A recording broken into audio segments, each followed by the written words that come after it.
ఓం నమో భగవతే వాసుదేవాయ. ఓం నమో భగవతే వాసుదేవాయ. ఓం నమో భగవతే వాసుదేవాయ. ఈరోజు మనము దామోదరాష్టకాన్ని చర్చించుకోబోతున్నాము. ప్రత్యేకంగా దామోదర లీల. మనము ఆ దామోదర లీల శ్రీకృష్ణ భగవానుడు చిన్న వయసులో, ఆయన 3 సంవత్సరాల వయసులో తన యొక్క తల్లిగారైనటువంటి యశోదామాతతోని చేసినటువంటి ఈ లీలని ఈ నెలంతా కూడా మనం స్మరించుకుంటూ, ఈ నెలలో మనము ఆ దామోదరుడికి దామోదరాష్టకాన్ని చదువుతూ నెయ్యి దీపాన్ని ఆయనకి చూపిస్తూ ఉంటాం. అసలు ఎందుకు నెయ్యి దీపాన్ని చూపించాలి అంటే, మన మనసులో ఉన్నటువంటి ప్రేమని ఆ దీపం రూపంలో కృష్ణుడి ముందు వ్యక్తం చేస్తూ ఉన్నాం.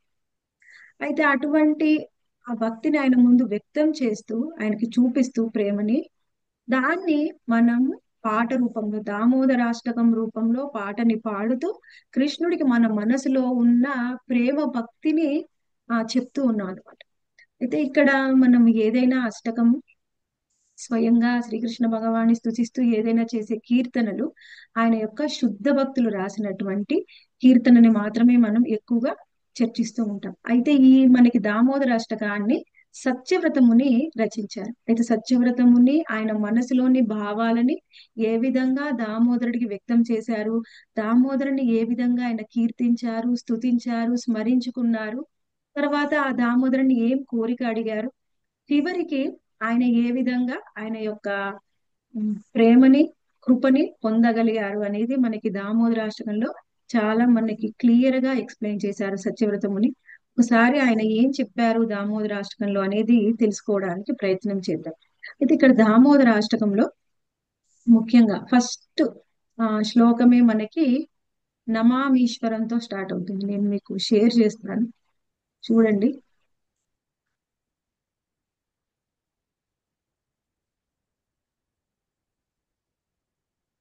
దామోదరాష్టకం.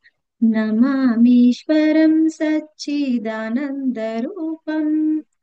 లసత్కుండలం గోకులే వ్రజమానం యశోదాభియోలోకలాప్తవమానం పరామృష్టమత్యంతాత్రోదుత్య గోప్య.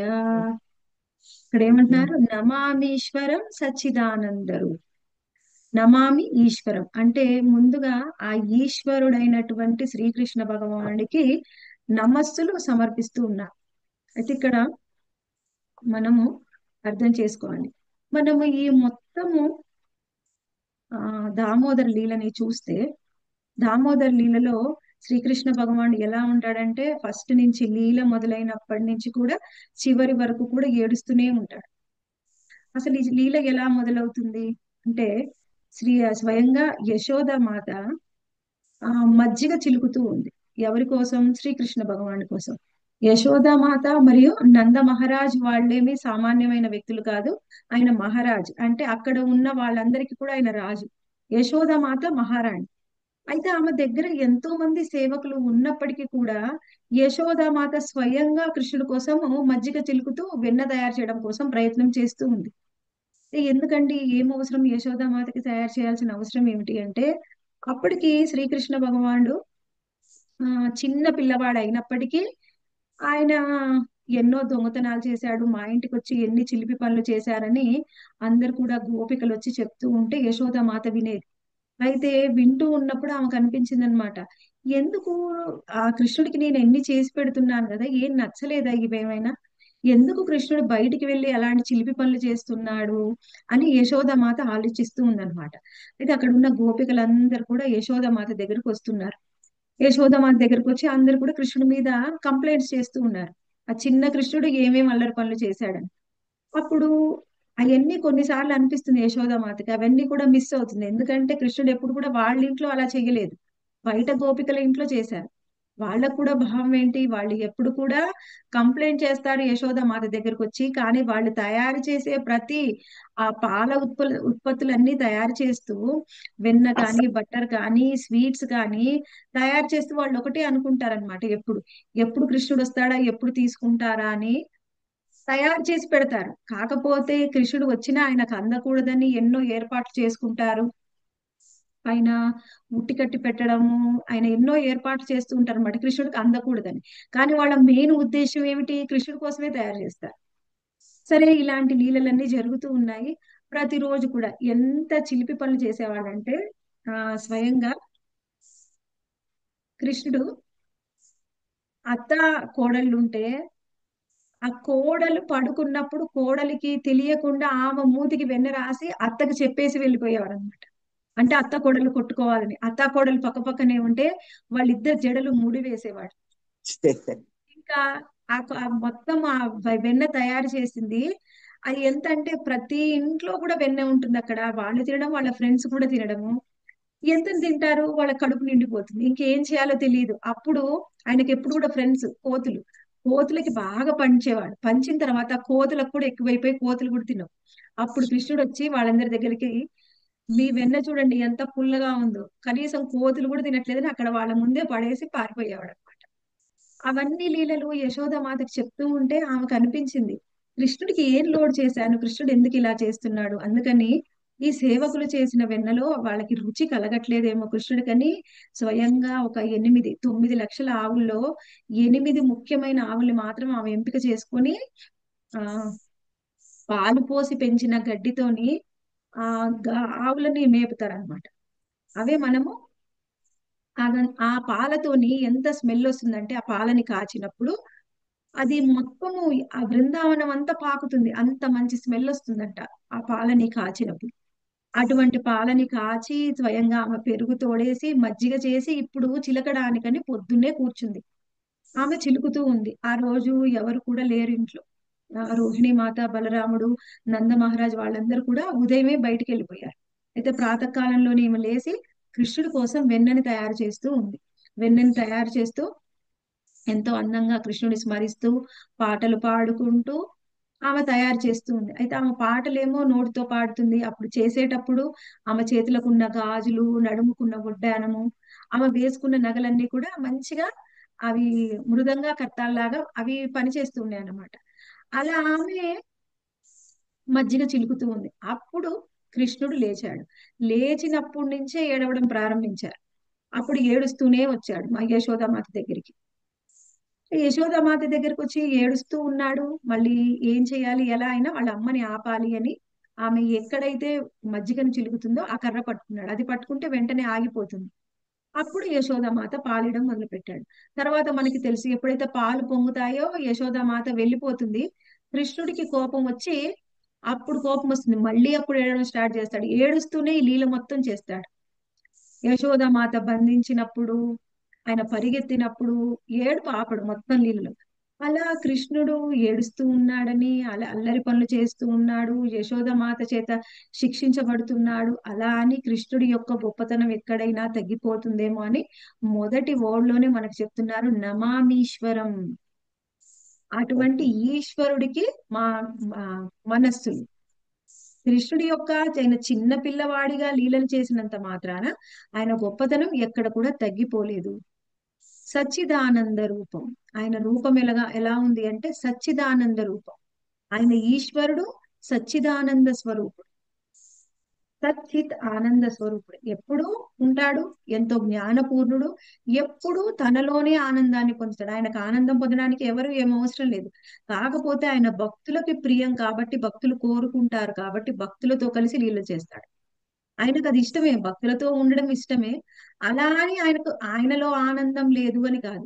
అటువంటి శ్రీకృష్ణ భగవానుడికి నా వందనాలు అని సత్యవ్రతముని మొదటి లైన్ లోనే చెప్తున్నారు. నమామీశ్వరం సచ్చిదానంద రూపం. తర్వాత మనకి ఏమంటున్నారు, కుండం లసత్కుండలం గోకుల విరాజమానం. గోకులే బ్రాజం. హా, ఇక్కడ ఇది చాలా ముఖ్యం. అయితే కృష్ణుడికి ఆ ఆయన ఆనంద దామోదర ఇప్పుడే మనం చెప్పుకుంటాం.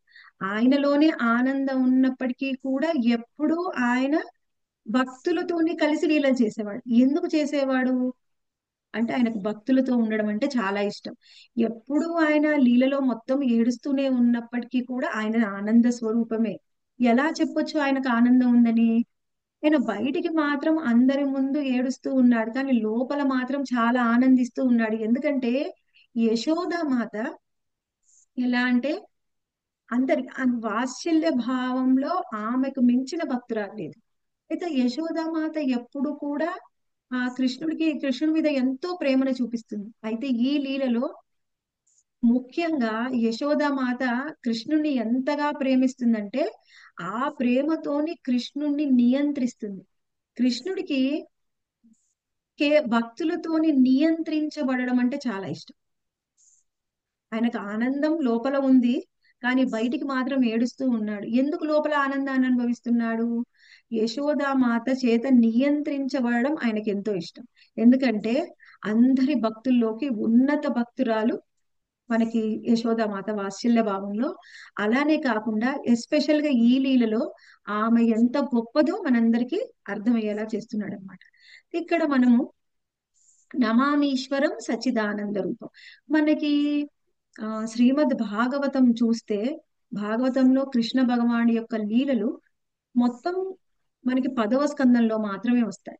మిగిలిన 9 స్కందాల్లో కూడా శ్రీకృష్ణ భగవాను యొక్క శక్తి సామర్థ్యాలు, ఆయన యొక్క ఐశ్వర్యాల గురించి, ఆయన ఈ సృష్టి స్థితి లయలు ఎలా చేస్తున్నాడు, ఆయన భక్తులు ఏ విధంగా ఆయన యొక్క విస్తారాల గురించి, ఆయన అంశాల గురించి మనం చాలా డీటెయిల్డ్ గా భాగవతంలో చర్చిస్తాం. అయితే ఎప్పుడైతే మనం కృష్ణ భగవాని యొక్క శక్తి సామర్థ్యాలు తెలుసుకుంటామో అప్పుడు 10వ స్కందంలో కృష్ణ భగవాని యొక్క స్వీట్నెస్ అంటే ఆయన యొక్క మాధుర్య భావం. కృష్ణుడు చిన్నపిల్లవాడుగా ఉండి ఎన్నో ఉమ్, చిన్నపిల్లవాడిగానే ఉండి ఎన్నో లీలలు చేస్తూ ఉన్నాడు బృందావనంలో. ఆ లీలలన్నీ కూడా చూసి ఎవరైనా ఈయన సామాన్య బాలుడు అనుకునే అవకాశం ఉంది. సామాన్య బాలుడే, ఒక చిన్న పిల్లవాడు. మన ఇంట్లో పిల్లలు ఎన్నోసార్లు అల్లరి చేస్తూ ఉంటారు, కృష్ణుడు కూడా అలానే అల్లరి చేస్తూ ఉన్నాడు అని ఈజీగా తీసుకునే అవకాశం ఉంటుందేమోనని మనకి చెప్తూ ఉన్నారనమాట. అందుకని ఏం చెప్పారు? కృష్ణుడి యొక్క గొప్పతనం తెలుసుకోకుండా ఆ లీలల్ని వింటే ఆ లీలల్లో మనకేమంతా మాధుర్యం కనిపించదు. ఎవరికైతే కృష్ణుడి గురించి తెలుసో వాళ్లకు మాత్రమే వ్రజధామంలో కృష్ణుడు చేసిన యొక్క లీలల యొక్క గొప్పతనం తెలుస్తుంది. లేకపోతే కృష్ణుడి యొక్క లీలల యొక్క గొప్పతనం ఎలా తెలుస్తుంది? ఇంకా మనకి కొంతమంది తప్పుగా కూడా తప్పు పట్టవచ్చు. అందుకని కృష్ణుడి యొక్క గొప్పతనం తెలిస్తే ఆయన మాధుర్యం తెలుస్తుంది. ఆయన మాధుర్యం తెలిసిన తర్వాత ఆయన గొప్పతనాన్ని మనం ఇంకా ఎక్కువగా చాలా బాగా అర్థం చేసుకోవచ్చు అనమాట. అందుకని నమామీశ్వరం, అందులో కృష్ణ భగవానుడి యొక్క తత్వ విశేషాన్ని మనం అర్థం చేసుకోవచ్చు. కృష్ణుడి యొక్క తత్వ విశేషం. తత్వము అంటే కృష్ణుణ్ణి ఎలా అర్థం చేసుకోవాలో తెలుసుకోవడం, అదే తత్వం. తరువాత సచ్చిదానంద రూపం, ఆయనది సచ్చిదానంద రూపం. ఆయన కృష్ణుడు ఎలా ఉంటాడు చూడ్డానికి? ఆయన రూపము మన మనము సాధారణమైన బాలుల్లాగానే కనిపించినప్పటికీ ఆయన బ్యూటీ ఎంతగా ఉంటుందంటే కృష్ణుణ్ణి ఒక్కసారి చూసిన వాళ్ళు ఎవరు కూడా ఆయన్ని మర్చిపోలేరు అనమాట. ఆయన శత్రువులు చివరికి ఆయన్ని చంపడానికి కంసుడు పంపించినటువంటి ఆ రాక్షసులు కూడా కృష్ణుణ్ణి అలానే చూస్తూ ఉండిపోయేవాళ్ళు. అటువంటి రూపం సచ్చిదానంద రూపం కృష్ణుడిది. అటువంటి రూపము ఆయన రూప విశేషాన్ని కూడా మనం తెలుసుకోవచ్చు. ఆయన యొక్క తత్వ విశేషాన్ని, ఆయన యొక్క రూప విశేషాన్ని కూడా మనం అర్థం చేసుకోవచ్చు. తర్వాత ఏం చెప్తున్నారు? లసత్ కుండలం గోకులే బ్రాజమానం. లసత్ కుండలం మనకు చూస్తే శ్రీకృష్ణ భగవానుడు ఎన్నో రకాల ఆభరణాలు ధరించి ఉన్నారు. మనలాంటి సామాన్యులు కూడా ఎన్నో ఆభరణాలు ధరిస్తారు. ఏదైనా ఫంక్షన్స్, పార్టీస్ అంటే ఆంధ్ర వాళ్ళు ఎక్కువగా అలంకరించుకుంటూ ఉంటారు. అయితే ఇక్కడ ఎవరైనా సామాన్యులు మనలాంటి వాళ్ళు ఏదైనా ఆభరణాలు ధరిస్తే ఎందుకు? మన యొక్క బ్యూటీని పెంచడానికి. కానీ కృష్ణుడు ఆభరణాలు ధరిస్తే ఏమవుతుంది? కృష్ణుడు ఆభరణాలకే ఆభరణం. ఆయనకు ఆభరణం వల్ల ఆయనకు అందం పెరగట్లేదు, ఆభరణానికే అందం పెరుగుతుంది కృష్ణుడి వల్ల. ఇప్పుడు కొంతమంది మనము చూస్తాం, ఎక్కడికైనా పార్టీలకు, ఫంక్షన్లకు వెళ్తే అదే ఒకటి, అది ఒక ఆర్నమెంట్ కానీ ఏదైనా చీరలు కానీ కొంతమంది కట్టుకుంటే బాగుంటాయి. అదే వేరే వాళ్ళు కట్టుకుంటే అంత బాగా అనిపించవు. అంటే కట్టుకునే వాళ్ళలో కూడా ఉంటుంది అని మనకు అనిపిస్తుంది. అది సామాన్యంగా కొంతవరకు.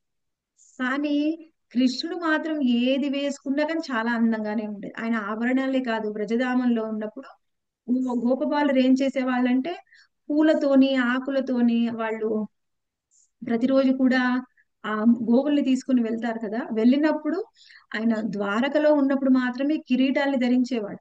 ఈ వ్రజధామంలో ఎప్పుడు కూడా పగిడి అన్నమాట. అంటే ఇది ఇట్లా గుడ్డతోని చుట్టుకొని దాని మీద ఆ పూలతోని అలంకరించుకునేవాడు. అయితే అందమైన పూలతోని ఆకులతోని కృష్ణుడిని అలంకరించేవారు అనమాట గోపబాలుడు. అప్పుడు కూడా కృష్ణుడు చాలా అందంగా ఉండేవాడు. అలా ఆయన ఇంకా ఎన్నో ఆభరణాలు వేసుకొని యశోదామాత, ఆ చిన్న పిల్లవాడు పడుకొని లేవగానే ఆ యశోదామాత తరిమినప్పుడు ఆయన పరిగెత్తినప్పుడు ఏం జరుగుతుంది? మొత్తము ఆయనకున్న ఆభరణాలు ఎన్నో ఉన్నాయి కదా, ఆభరణాలలో ఈ కుండలాలు మాత్రం ప్రత్యేకంగా ఉన్నాయంట. ఎలా ఉన్నాయి అంటే ఎంతో అందంగా ఉన్నాయి ఆ కుండనాలు. ఆయన ఉరుకుతూ ఉన్నప్పుడు, పరిగెత్తుతూ ఉన్నప్పుడు ఆ చెవులకుండే ఆ లోలాకులు ఏమున్నాయి, కృష్ణుడి యొక్క చెంపలకు తగులుతూ కృష్ణుడిని చుంబిస్తూ ఉన్నాయంట. అందుకని అన్నిటికంటే ఈ కుండలాలు మాత్రం చాలా ప్రత్యేకం అని మనకి ఇక్కడ వివరిస్తున్నారు.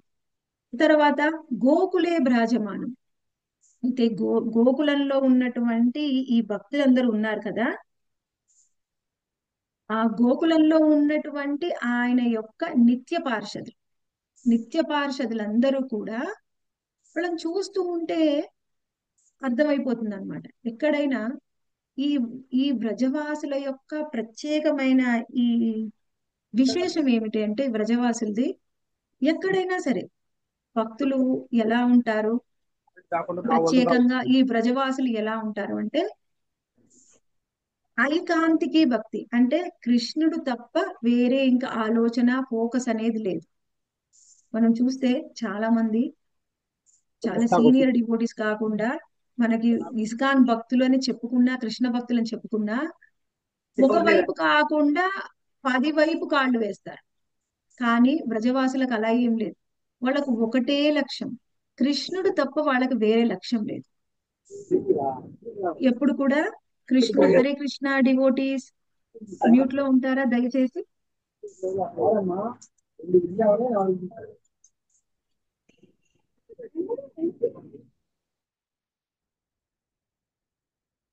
కృష్ణుడు తప్ప వేరే లక్ష్యం లేదనమాట.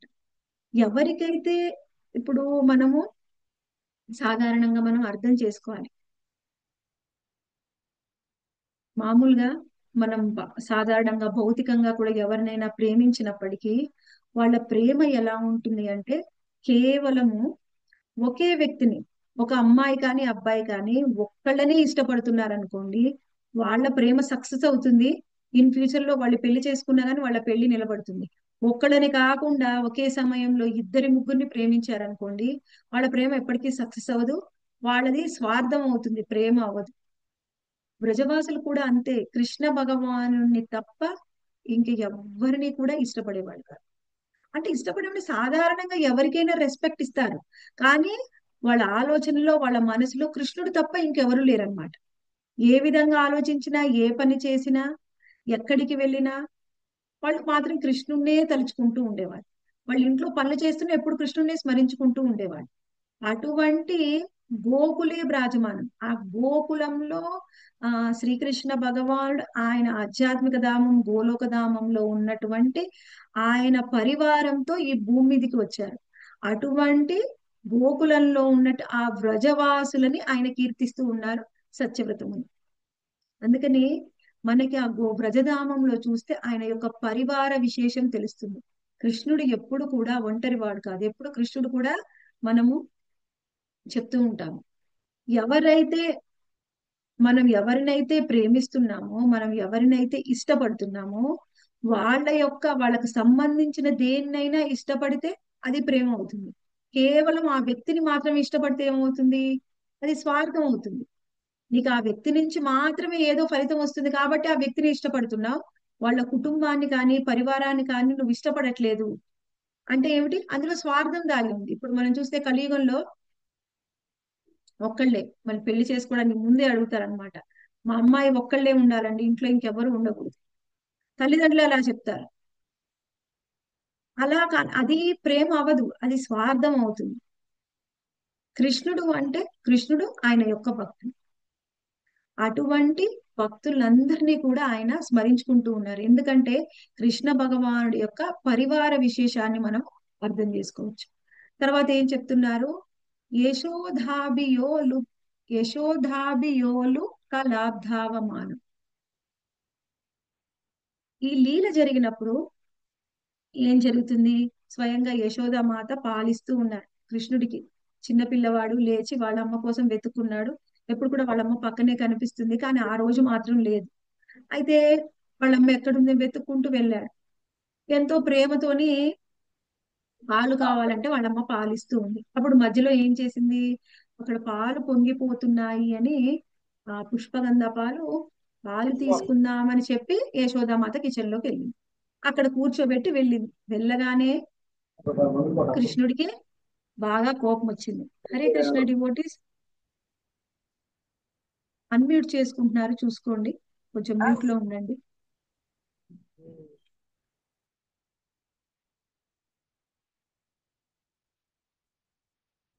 కృష్ణుడికి ఏమనిపించింది? కోపం వచ్చింది. కోపం వచ్చి ఏం చేశాడు? అక్కడ ఉన్నటువంటి ఆ వెన్న కుండని పగలగొట్టేశాడు. పగలగొట్టి, ఎంత చిన్న పిల్లవాడంటే కృష్ణుడు అదే వెన్నని, ఆ వెన్నలోనే కాలు వేసుకుంటూ వెళ్ళాడు అనమాట. కాలు వేసుకుంటూ వెళ్ళి ఎక్కడైతే వాళ్ళమ్మ అంతకు ముందు చేసిన వెన్ననంతా ఎక్కడైతే భద్రపరిచి ఉంచుతుందో అక్కడికి వెళ్ళాడు, ఆ గదికి. ఆ గదికి వెళ్ళి నిన్న తయారు చేసినటువంటి వెన్న కుండలోంచి ఆ వెన్నని తీసుకొని ఆయన తినడం మొదలు పెట్టాడు. తినేసి తర్వాత ఇంకా ఎక్కువైపోయింది. అక్కడ ఉన్న కోతులందరికీ పంచుతున్నాడు. ఎప్పుడు కూడా ఆయన కోతులకు పంచుతూనే ఉంటాడు. ఇది అప్పుడు కృష్ణుడికి భయం అవుతూనే ఉందన్నమాట. ఎంత భయం వేస్తుందంటే వాళ్ళ అమ్మ ఎక్కడ వస్తుందో అని భయపడుతున్నాడు. కానీ యశోదామాతకి రాగానే అర్థమైపోయింది కృష్ణుడే ఇదంతా అల్లరి చేసి వెళ్ళిపోయాడు అని. కృష్ణుడి యొక్క పాదముద్రని బట్టి ఆమె వెళ్ళింది. వెళ్తే ఆ యశోదామాతకి ఎంత కోపం వచ్చిందంటే, ఇప్పుడు గనక కృష్ణుడికి బుద్ధి చెప్పకపోతే ఇంకా చాలా అల్లరి పిల్లవాడు అవుతాడని ఒక చిన్న కర్రని తీసుకొని వెనకాల పెట్టుకొని యశోదామాత ఆ చెయ్యి వెనకాల పెట్టుకొని ఆమె కాళ్ళకున్న పట్టీల సౌండ్, ఆమె వేసుకున్న ఆభరణాల సౌండ్ రాకుండా చాలా చిన్నగా నడుస్తూ ఉంది. కృష్ణుడు ఏడుస్తూ ఉన్నాడు, వెన్న తింటూ ఉన్నాడు, కోతులకు పంచుతూ ఉన్నాడు. కానీ కృష్ణుడికి తెలుసు, నేను ఎంతో అల్లరి చేశాను, మా అమ్మ అస్సలు ఊరుకోదు, ఖచ్చితంగా వస్తుంది, నన్ను శిక్షిస్తుంది అని 100% అలర్ట్ గా చూస్తూనే ఉన్నాడు. చుట్టూ చూస్తున్నాడు, కానీ కోతులకు పంచడం మాత్రం ఆపట్లేదు. అలా పంచుతూనే ఉన్నాడు. పంచుతుంటే సడన్ గా యశోదామాత చిన్న వచ్చింది, సౌండ్ రాకుండా వెంటనే కృష్ణుడు ముందుకు వచ్చేసింది. కృష్ణుడు ముందుకు సడన్ గా యశోదామాత ప్రత్యక్షం అయ్యేలోపు కృష్ణుడికి చాలా భయం వేసి ఉలు అంటే ఆ రోల్ నుంచి కిందికి దూకేసి పారిపోయాడు కృష్ణుడు ఒకే గెంతులో. ఆమె చూడడము, ఆయన దూకడము, పారిపోవడం అన్ని ఒకేసారి జరిగిపోయాయి అనమాట. యశోదామాత పట్టుకోలేకపోయింది. అయితే కృష్ణుడికి ఆ యశోదామాతని చూసి భయంతోని ఆ రోల్ నుంచి దాటి పారిపోయేటప్పుడు అనుకున్నాడట, ఏమిటి, నేను ఇప్పుడు మా అమ్మ ఊరుకోదు, ఆ చేతిలో కర్ర కూడా పట్టుకొని వచ్చింది, ఎప్పుడు కూడా అలాంటి రూపాన్ని చూడలేదు, ఎలా అయినా తప్పించుకొని పారిపోవాలి, ఏం చెయ్యాలి అని మెయిన్ గేట్ వైపు వెళ్ళాడంట. ఎక్కడైతే నంద మహారాజు వాళ్ళ మొత్తం ఇంటి కోర్ట్ యార్డ్ ఉంటుందో అది మొత్తం దాటేసి బయట మెయిన్ గేట్ ఉంటుంది, ఆ మెయిన్ గేట్ వైపు పరిగెత్తాడు. ఎందుకని అక్కడే మొత్తం పరిగెత్తవచ్చు కదా, ఎందుకు మెయిన్ గేట్ వైపు వెళ్ళాడంటే కృష్ణుడు ఒకటే అనుకున్నాడు అనమాట, నేను ఇక్కడే ఉంటే మా అమ్మ నన్ను ఖచ్చితంగా పట్టుకుంటుంది, పట్టుకుంటే మాత్రం నన్ను ఇంకా విడిచిపెట్టదు, నన్ను శిక్షిస్తుంది. కానీ నేను బయటికి వెళ్ళాను అనుకో, ఎంతైనా మా అమ్మ మహారాణి, అందరి ముందల రోడ్డు మీద పరిగెత్తి నన్నేం పట్టుకోదు. అమ్మని తప్పించుకోవాలంటే నేను మెయిన్ గేట్ లోంచి బయటికి వెళ్తే మాత్రమే ఒకటే మార్గం ఉంది అని మెయిన్ గేట్ వైపు పరిగెత్తడం ప్రారంభించాడు. అయితే వెళ్తూ ఉంటే యశోదామాత పాపం ఉదయం నుంచి ఎంతో అలసిపోయి ఉంది. ఎప్పుడో ప్రాతకాలంలోనే లేచి ఆయన కోసం వెన్న తయారు చేస్తూ ఉంది. ఇంకా వెళ్తూ ఉంటే ఆ పాలు కాగబెట్టింది, ఎన్నో పనులు చేసింది ఇంట్లో. చేసిన తర్వాత ఇంకా కృష్ణుడు ఎన్నో లీలలు చేశాడు, అన్ని అల్లరి పనులు చేశాడు. కోపం వచ్చింది, ఆ కోపంతోని కర్ర పట్టుకొని వచ్చింది. ఇప్పుడు నేను పరిగెడితే మా అమ్మ నన్ను ఎలాగూ పట్టుకోలేదు.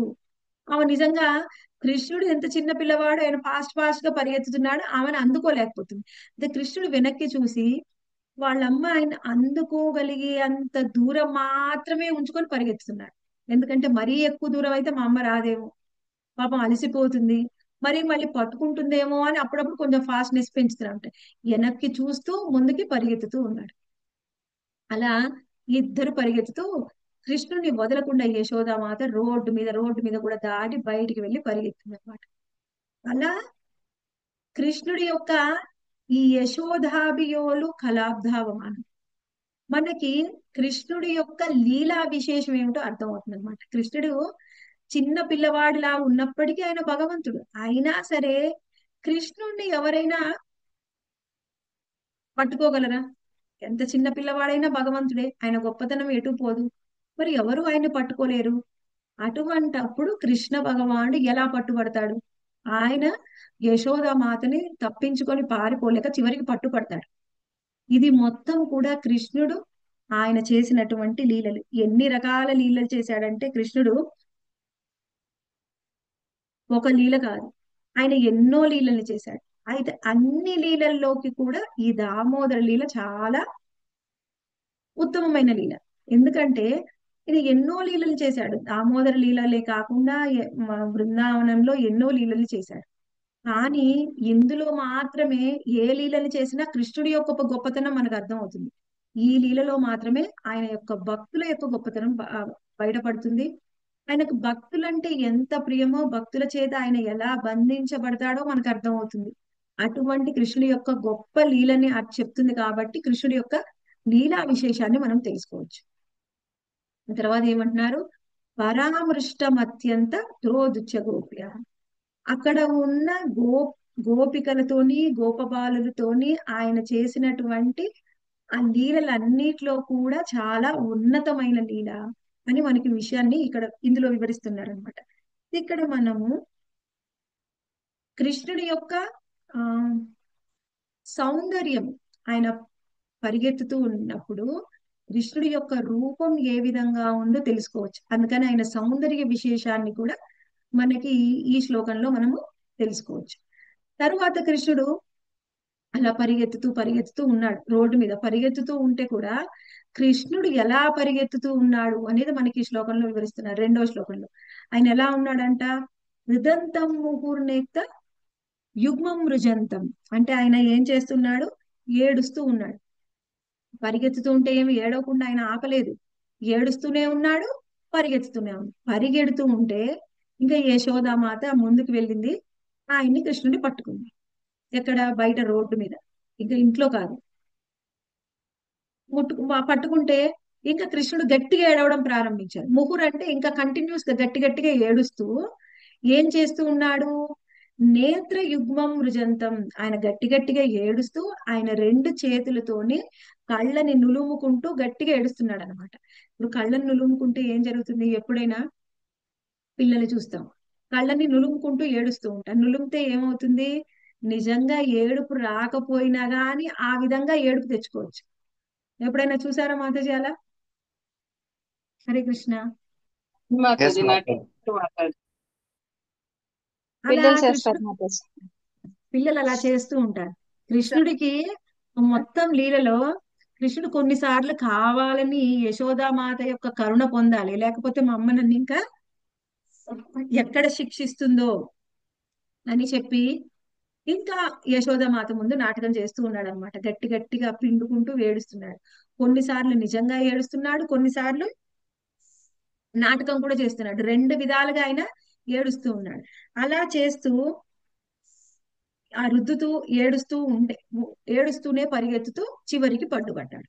పట్టుబడిన తర్వాత యశోద మాత్రం ఇంకా పట్టుకుంటుంది. పట్టుకున్న తర్వాత కృష్ణుడిని అడుగుతుంది అనమాట, నువ్వు ఏమేం చేశావు? కృష్ణుడు నేనేం చేశానమ్మా, నేనేం చెయ్యలేదు అని ఏడవడం మొదలు పెడుతూనే ఉన్నాడు. ఆపట్లేదు. చివరికి ఇంటికి తీసుకొని వెళ్ళింది. అప్పుడు కూడా ఆయన వెళ్తూ ఉన్నప్పుడు ఏం చేస్తున్నాడు? ఏడుస్తూనే ఉన్నాడు. కరాంబోజ యుగ్మేన సాతంక నేత్ర, అంటే రెండు చేతులతోని ఆ రెండు కళ్ళని రుద్దుతూ ఏడుస్తూ కృష్ణుడు వెళ్తూ ఉన్నాడు. అప్పుడు ఆయన పరిస్థితి ఎలా ఉందంట కృష్ణుడిది? ఎప్పుడు కానీ స్వయంగా యశోదామాత కృష్ణుడు ఎప్పుడు ఏడ్చినా గాని దగ్గరికి తీసుకొని లాలించి ఆ మంచిగా కళ్ళని తూడ్చేదన్నమాట కృష్ణుడు ఏడుస్తుంటే. కానీ ఇప్పుడు అలాంటి ఏం లేవు. యశోదామాత చాలా స్ట్రిక్ట్ గా ఉంది. ఎంత ఈడ్చినా దగ్గరికి తీసుకోవట్లేదు, తుడవట్లేదు. అందుకే కృష్ణుడు తన చేతులతో తానే తుడుచుకుంటూ ఉన్నాడు. అలా ఆయన వెళ్తూ వెళ్తూ ఇక్కడ మనం అర్థం చేసుకోవాలి. మరి కృష్ణుడు ఎందుకు ఏడుస్తున్నాడు? అదంతా దొంగ ఏడుపైనా నిజం ఏడుపు కూడా ఉందంటే నిజంగా కూడా రోధిస్తున్నాడు. నిజంగా ఎలా రోధించగలరు? ఒకవేళ నేను భగవంతుణ్ణి అని కృష్ణుడికి తెలిస్తే ఆ నిజమైన ఏడుపు అనేది రాదు. మరి ఎలా రావాలి అంటే కృష్ణుడు తనకున్నటువంటి ఉపాధి ఏమిటా ఉపాధి? మనందరికి ఉపాధి ఏమిటి అంటే ఒక నేను స్త్రీని, నేను ఒక భార్యని, లేకపోతే ఒక నేను ఇంజనీర్ని, ఒక టీచర్ని, అలాంటి మన ఉపాధి. కానీ కృష్ణుడు ఉపాధి ఏమిటి? ఆయన నేను స్వయంగా ఎవరు? కృష్ణుడు ఎవరు మాత్రం? ఆయన ఉపాధి ఏంటి? హరే కృష్ణ. ఆయన దేవాది దేవుడు, సమస్త సృష్టికి తిరగతన ఉపాధి. ఆ ఆయన సమస్త దేవాది జగతికి దేవుడు. కారకుడు, సర్వకారణ కారణుడు. యశోద ఆ, తని ఆయ- అన్ని ఆ విషయం తెలుసు నియంత్రించేవాడు. అనుకోండి, స్వయంగా నేనే భగవంతుణ్ణి అని తెలిస్తే ఆయనకు అసలు ఏడుపే రాదు. అందుకని కృష్ణుడు ఏం చేస్తాడు? ఆయన ఉపాధిని పక్కకు పెడతాడు. అసలు ఆయనకి గుర్తే రాదు. ఈయన చేసే ఈ విశేషాలు, ఈ ఐశ్వర్యాలన్నీ కూడా కృష్ణుడు కోరుకున్నప్పుడు మాత్రమే వస్తాయి, లేకపోతే వెంటనే పక్కకు వెళ్తాయి అనమాట. కృష్ణుడికి గుర్తులేదు నేను స్వయంగా భగవంతుడని, ఆయన అప్పుడు మర్చిపోయాడు. నిజంగా ఒక చిన్న పిల్లవాడు వాళ్ళ అమ్మ కనుక కర్ర చూపిస్తే పరిగెత్తిస్తే, కొడతానని బెదిరిస్తే, దండిస్తాను అంటే ఎంతగా ఆ బాధపడతాడో అలానే బాధపడుతున్నాడు. సరే, అలా ఏడుస్తూ ఉన్నాడు. ఇంటికి వెళ్ళాడు. ఇప్పుడు ఎలా ఉందంటే ఆయన పరిస్థితి, ముహు శ్వాస కంపత్రి రేఖాంక కంట. ముహు అంటే ఇక్కడ ఎలా ఉంది అంటే పూర్తిగా ఆయనకి ఆ, పదే పదే ఆయన పరిగెత్తాడు కదా, ఆయన శ్వాస ఎలా ఉంది అంటే ఆ, ఎక్కువ గాలి ఎక్కువగా పీల్చుకున్నాడు అనమాట. మనకు ఆయాస పడతాను చూడండి, అలా ఆయాస పడుతున్నాడంట. ఆయన అలా ఉన్నప్పుడు ఆయనకి మెడ మీద 3 రేఖలు వచ్చాయి. అవి కూడా ఎంతో సౌందర్యంగా ఉన్నాయి అని మనకి ఇక్కడ ఆయన యొక్క లీలా విశేషాన్ని మనకి వివరిస్తున్నారు అనమాట, కృష్ణుడు చేసినటువంటి లీల. ఆ తర్వాత ఏం చెప్తున్నారు? స్థిత గ్రైవం దామోదరం భక్తిబద్ధం. అటువంటి స్వయంగా దామోదరుణ్ణి యశోదామాత తన యొక్క భక్తితోని బంధించింది. సాధ్యమా ఇది ఎవరికైనా? అంటే స్వయంగా కృష్ణుడిని ఒకసారి ఒక గోపిక బంధించాలని ప్రయత్నం చేస్తుంది. కృష్ణుడు ఇలా అల్లరి పనులన్నీ చేస్తూ ఉంటే కృష్ణుడిని బంధిస్తే మళ్ళీ యశోదామాతకి నేను ఎన్నిసార్లు చెప్పినా గానీ ఆమె నమ్మడం లేదు. కృష్ణుని నేను బంధించి కనుక వెళ్ళాననుకో, వెళ్తే యశోదామాతని తీసుకొచ్చి చూపించొచ్చు అని బంధించడానికి ప్రయత్నం చేస్తుంటే ఆ పాపం బంధించలేకపోతుంది. అప్పుడు కృష్ణుడు ఏం చేస్తాడంటే, నీకు బంధించడం కూడా రాదా? ఎలా చేయాలో నేను చూపిస్తానుండు అని ఆమెని ఏ ఆ, దూలానికైతే బంధించాలనుకున్నాడో, ఆమె అనుకుందో ఎదురుగా ఉన్న దూలానికి ఆమెకి నేను చూపిస్తానని చెప్పి ఆమెని నిలబట్టి ఆ గోపికని కృష్ణుడు తాడుతో ఒక 2, 3 ప్రదక్షిణాలు చేసి గట్టిగా టైట్ గా ముడేస్తాడు. ముడేసి, ఇగో నీకు తెలియదు కదా, చూడు ఇలా బంధించాలి అని చెప్పి అక్కడి నుంచి పారిపోతాడు. అంటే ఎవ్వరు కూడా కృష్ణుణ్ణి బంధించలేరు, ఎవరికి కూడా సాధ్యం అవ్వదు. కానీ కేవలం యశోదామాతకు మాత్రమే సాధ్యమైంది. అది ఎలా సాధ్యమైంది అంటే ఆమె భక్తితోని బంధించింది. భక్తి లేకుండా కృష్ణుణ్ణి బంధించాలి అంటే అది ఎవరికీ సాధ్యం కాదు. కేవలం యశోదామాతకు మాత్రం ఎలా సాధ్యమైందంటే ఆమె భక్తి చేత బంధించింది. కృష్ణుడికి ఆయన భక్తుల చేత బంధింపబడడం, భక్తుల చేత నియంత్రించబడడం అంటే చాలా ఇష్టం. ఎలా అంటే ఇప్పుడు కృష్ణుని మనకి వ్రజధామంలో ఆ లీల జరుగుతుంది. ఏం లీల? గోవర్ధన్ లీల. గోవర్ధన్ లీల జరిగినప్పుడు స్వయంగా ఇంద్రుడు వస్తాడు. మళ్ళీ అంతకు ముందు ఇంకొక లీల, బ్రహ్మ విమోహన్ లీల జరిగినప్పుడు స్వయంగా బ్రహ్మదేవుడు వస్తాడు. వాళ్ళందరూ కూడా వచ్చి కృష్ణుణ్ణి కీర్తిస్తూ ఉంటారు.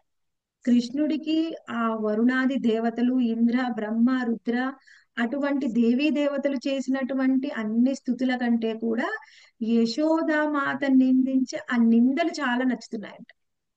ఏమని నిందిస్తుంది యశోదామాత? అసలు కృష్ణ నువ్వు ఏం చేశావో నీకు తెలుసా? ఏం తప్పు చేశావు అని యశోదామాత అడుగుతుందన్నమాట.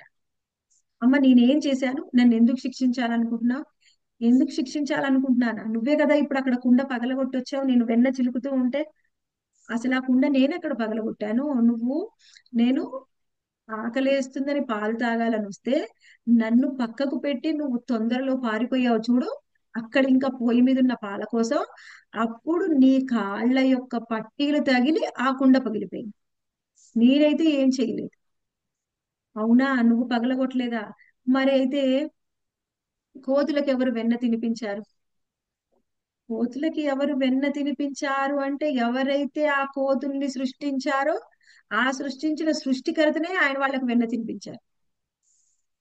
కృష్ణుడు చెప్పింది ఆ యశోదామాత ముందేమో అబద్ధంలాగా ఉంది, కానీ అది నిజం. నేనే తినిపించానని చెప్తున్నాడు, కానీ నేను అని కాకుండా ఏం చెప్తున్నాడు ఆయన? ఆ కోతుల్ని సృష్టించినటువంటి సృష్టికర్త తినిపించాడని చెప్తున్నారు. సృష్టించింది ఎవరు? ఆయనే. ఓకే, అవునా? అయితే అని ఇంకా యశోదామాత ప్రశ్నిస్తూ ఉందన్నమాట. సరే అయితే నువ్వు కోతుల్ని నువ్వు తినిపించలేదు, సృష్టికర్త తినిపించాడా? మరి ఎందుకు నీకు ఇటువంటి అన్ని కోతి బుద్ధులు వచ్చాయి? ఎప్పుడు కోతులతో సాంగత్యము, కోతులతోని కలిసి ఉండడము, వాటితో పాటు ఎప్పుడు ఉంటున్నావు, నీకు ఎందుకు అంత కోతి బుద్ధులు వచ్చాయని వాళ్ళ అమ్మ అడుగుతూ ఉందన్నమాట. అంటే నాకు అనిపిస్తుంది నీకు ఆ వంశంలో నుంచి వచ్చావేమో, ఆ కోతుల వంశంలోంచి నువ్వు, అందుకంటే నీకు ఇలాంటి బుద్ధులు వచ్చాయి. అప్పుడు యశోదామాత అనగానే కృష్ణుడు అంటున్నాడు అనమాట, నాకు కోతుల వంశం నుంచి వచ్చాను, కోతుల బుద్ధులు వచ్చాయి అంటే మేబీ అవి మా నాన్నగారి వైపు నుంచి కాదు, మా అమ్మగారి వంశం వైపు నుంచి వచ్చాయేమో నాకు ఆ బుద్ధులు అని కృష్ణుడు చెప్తున్నాడు అనమాట. అంటే ఈ బుద్ధులన్నీ నాకు వచ్చినాయి మా నాన్న నుంచి కాదు, నీ నుంచే, నువ్వే నాకు ఆ బుద్ధులు ఇచ్చావు అని చివరికి వాళ్ళ అమ్మనే అంటున్నాడు. ఇలా కృష్ణుడు ఎన్నో లీలలు చేస్తున్నాడు, ఎన్నో మాటలు అంటుంటే వాళ్ళమ్మ కోతి అంటే కూడా నచ్చుతుంది. కానీ ఆ దేవీ దేవతలు ఆయన చేసినటువంటి స్థుతుల కంటే యశోదామాత చేసే నిందలు బాగా నచ్చుతున్నాయి. అంటే భక్తులు నిందించినా కానీ ఆయనకి ఇష్టమే. మనకి ఈ భక్తులు యశోదామాత ఏంటి, గోపికలు కూడా ఎన్నోసార్లు కృష్ణుడిని నిందిస్తారు. ఎన్ని నిందలు చేసినా కృష్ణుడికి వాళ్ళ నిందలు కూడా ఇష్టమే. కానీ భక్తి లేకుండా చేసేటువంటి స్థుతులు కూడా ఆయనకు నచ్చవు.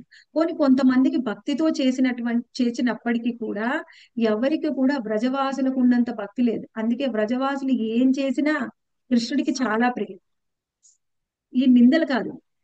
ఒకసారి ఏం జరుగుతుందంటే స్వయంగా ఈ గోపికలందరూ కూడా కలిసి కృష్ణుడిని పట్టుకుంటారనమాట. దారిలో వెళ్తుంటే కృష్ణుడిని పట్టుకుంటారు. పట్టుకొని కృష్ణుడికి చెప్తారు, ఏమిటి, ఇగో మా దగ్గర స్వీట్స్ ఉన్నాయి, మా దగ్గర వెన్న ఉంది, నీకు పెడతాం అని పాలతో చేసినటువంటి ఆ స్వీట్స్, ఆ వెన్నని చూపించి, కృష్ణ ఇక నీకు ఇవి కావాలా? కావాలంటే నువ్వు చెప్పు, ఇప్పుడు మా మా ముందు నృత్యం చేయాలని గోపికలాగా కృష్ణుడికి వేషం వేసి ఆ కృష్ణుడి చేత నృత్యం చేయించేవాళ్ళు అనమాట. చేస్తే కృష్ణుడు వాళ్ళు ఎలా చెబితే అలా నృత్యం చేసి ఆ స్వీట్ తీసుకుని వెళ్ళిపోయాడు. కృష్ణుడికి స్వీట్స్ ఉన్నాయా మాతాజీ? లేవా? వాళ్ళ ఇంట్లో స్వీట్స్ ఉన్నాయా లేవా? బోలెడు స్వీట్స్ మాతాజీ, వాళ్ళకేంటి? అన్నీ ఉన్నాయి కృష్ణుడి ఇంట్లో. ఆయన నంద మహారాజు. మాతాజీ మనలాంటి వాళ్ళకి మనకు ఒక పాలతోని ఒక పన్నీరో ఒక రసమలాయో రసగుల్లానో చేయాలంటే ఎన్ని పాలు కావాలి అని ఆలోచిస్తాం. వాళ్ళకి ఇంటి నిండా ఆవులే, ఇంటి నిండా పాలే, ఎన్ని స్వీట్లైనా చేయొచ్చు. కానీ వాళ్ళు ఇచ్చిన ఒక్క స్వీట్ కోసం వాళ్ళు ఎలా ఆడమంటే అలా ఆడేవాడు అనమాట. నేను ఎప్పుడు చూస్తూ ఉంటాను, మా అబ్బాయి చిన్నప్పుడు వాళ్ళ అక్కకి ఇష్టం వాడికి గౌన్ వేయాలి అని. వాడు ఎంత బతిలాడినా వాడు ఇష్టపడేవాడు అనమాట. నేను ఎందుకు వేసుకోవాలి, నేను వేసుకోను అని. వాడికి వాళ్ళ అక్క అబ్బాయి లాగా వేసుకుంటే మాత్రం వీడు అమ్మాయి లాగా వేసుకున్నాడు ఒకసారి. అంటే ఎవరు కూడా పిల్లలు అలా ఇష్టపడరు. కానీ కృష్ణుడు మాత్రము ఇష్టంగా వేసుకుని వాళ్ళు ఎలా ఆడిస్తే అలా ఆడాడు. అలా ఎందుకు ఇష్టం ఆయనకి అంటే ఆయన భక్తులని చేత ఆనందపరచండి. నియంత్రించబడ్డం, వాళ్ళు ఎలా ఆడిస్తే అలా ఆడడం ఆయనకి ఇష్టం. కానీ భక్తి లేకపోతే ఎవరు ఏం చెప్పినా మన కళ్ళ ముందే అన్ని ఉన్నా కానీ ఒక్కసారి కృష్ణుని దర్శించుకోలేము, ఆయన కరుణను కూడా పొందలేము. భక్తి ఉంటే ఆయన బంధింపబడతాడు. అదే మనకు చెప్తున్నారు అన్నమాట. తర్వాత శ్లోకంలో ఇతి దృక్స్వలీలాభిరానందకుండే స్వఘోషం నిమజ్జంతమాఖ్యాపయంతం తదీయేషితర్చేషు భక్తైర్జితత్వం పునః ప్రేమతస్తం శతావృత్తి వందే. ఇక్కడ ఏమంటున్నారు? ఇతీద్ స్వలీలాభి రానందకుండే. మనకి ఈ మొత్తము కృష్ణుడి యొక్క ఇప్పటి వరకు మనము కృష్ణుడి యొక్క రూపం ఎలా ఉంది, ఆయన ఎటువంటి లీలలు చేశాడు అన్ని తెలుసుకున్నాము.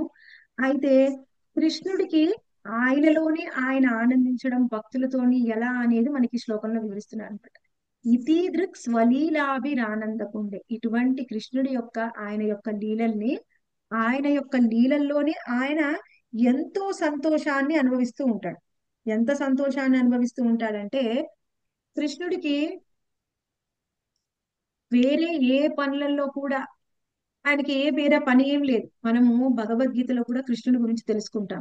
కృష్ణుడి యొక్క బాధ్యతలు ఏమిటి, ఆయన ప్రతి ఒక్కదానికి కూడా ఆయన యొక్క విస్తారాలని ఆయన స్వవంశల్ని ఉంచాడు.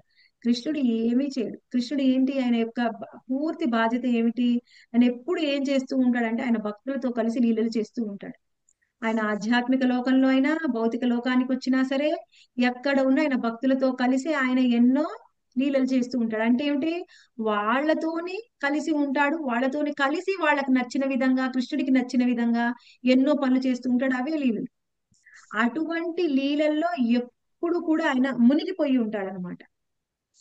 కృష్ణుడికి అటువంటి లీలల్లో ఎప్పుడు మునిగిపోయి ఉంటాడు. తర్వాత ఇక్కడ ఏమంటున్నారు? స్వఘోషం నిమజ్జంత మాఖ్యాపయంత. ఆయన లీలల్ని చేస్తూ ఏం చెప్పాలనుకుంటున్నారు? ఎప్పుడు ఆ లీలల్లో ఆయన మునిగిపోయి ఉంటున్నాడు. ఆయన ద్వారా, ఆ లీలల ద్వారా మనకి ఏం చెప్పాలనుకుంటున్నాడు అంటే తదీయేషితర్జేషు భక్తైర్జితత్వం. తదీయే, అటువంటి ఆయన యొక్క లీలల్లో ఆయన ఏం చెప్తున్నాడు అంటే కేవలము ఈ విధంగా మాత్రమే, నా భక్తుల యొక్క ప్రేమలో మాత్రమే, నా భక్తులతో కలిసి నేను లీలలు చేస్తూ అందులోనే నేను ఆనందాన్ని పొందుతాను. అది తప్ప నాకు వేరే ఏది కూడా ఆనందాన్ని ఇవ్వదు అని చెప్తున్నారు. ఏమిటి, ఎవరైనా కొంతమందికి ఎక్కువగా నచ్చొచ్చు నా గొప్ప శక్తి కానీ, లేకపోతే నా శక్తి సామర్థ్యాలు, నా ఐశ్వర్యము, ఏదైనా అది చూసి ఎవరైనా నన్ను ఇష్టపడొచ్చేమో. అది చూసి నన్ను ప్రేమించే వాళ్ళు, ఇష్టపడే వాళ్ళు ఎవరైనా ఉంటే మీరు ఈ విషయాన్ని తెలుసుకోండి. నాతో కలిసి భక్తితోని నన్ను ప్రేమించే వాళ్ళు, భక్తితోని నన్ను ఆరాధించే వాళ్ళు, నా యొక్క మాధుర్యాన్ని తెలుసుకొని ఆరాధించే వాళ్ళు అంటే నాకు ఎక్కువగా ఇష్టము. భక్తైర్జితత్వం అంటే అటువంటి భక్తులకి మాత్రమే నేను బంధింపబడతాను తప్ప వేరే ఏ విధంగా కూడా నేను బంధింపబడను అని ప్రతి ఒక్కళ్ళకి కూడా వివరిస్తున్నారు. కృష్ణుడి యొక్క ఆ ఐశ్వర్య భావం చూసి ఎవరైతే ప్రేమిస్తారో వాళ్ళకి ఐశ్వర్య భావం కాదు, మాధుర్య భావాన్ని చూసి ప్రేమించండి. నా యొక్క మాధుర్య యొక్క లీలల్ని చూసి ప్రేమించండి. అటువంటి భక్తి అంటే నాకు చాలా ఇష్టం అని కృష్ణుడు చెప్తున్నాడు. తర్వాత ఏమంటున్నాడు? పునః ప్రేమతస్తం శతావృత్తి వందే. అటువంటి కృష్ణ నీకు మరల మరల ఏ విధంగా అయితే నిన్ను ఆ ప్రేమ భక్తితోని నిన్ను పూజిస్తూ ఉంటారో అటువంటి భక్తులకి నేను 100 సార్లైనా ఆ వందనాన్ని సమర్పిస్తాను అని ఆయన చెప్తున్నారనమాట. సత్యవ్రత ముని ఏమంటున్నారు? 100 సార్లైనా అటువంటి భక్తుల యొక్క ప్రేమ భక్తికి నేను నమస్సులు సమర్పిస్తాను అని స్వయంగా కుంతి మాత చెప్తుంది. మనకి మొదటి స్కందము శ్రీమద్ భాగవతము 8వ అధ్యాయంలో కుంతి మాత ప్రేయర్స్ ఉంటాయి. అందులో కుంతి మాత ఒక శ్లోకం చెప్తుంది అన్నమాట. అన్నీ చెప్తుంది, ఎన్నో విధాలుగా కృష్ణుణ్ణి కీర్తిస్తుంది. అయితే కేవలం యశోదామాత యొక్క గొప్పతనాన్ని మాత్రమే తలుచుకుంటూ ఒక శ్లోకం చెప్తుంది. అందులో ఈ విధంగా కీర్తిస్తుంది అనమాట. గోప్యా దదే త్వయి కృతాగసిదామతావాత్ యాతే దశాశ్రు కలిలాంజన సంభ్రమాక్షం వక్త్రం వినీయ భవభావనయా స్థితస్య సా మాం విమోహయతి భీరపి యద్భివేతి. ఇక్కడ ఏమంటున్నారంటే కృతాగసి గోప్య దదే త్వయి కృతాగసి ధామతావాత్. స్వయంగా యశోదామాత పట్ల నువ్వు ఎన్ని అపరాధాలు చేసావంటే కృష్ణ అని కుంతిదేవి చెప్తుందన్నమాట. ఎవరైనా కానీ కృష్ణుడి పట్ల అపరాధం చేస్తాం. ఇప్పుడు మనం ఏం చేస్తాం, ఉదయం చాంటింగ్ చేయడానికంటే ముందు నామాపరాధాలు చదువుతాం. అంటే ఎవరికుండా ఈ అపరాధాలు చేయకుండా నామాన్ని జపించండి అని.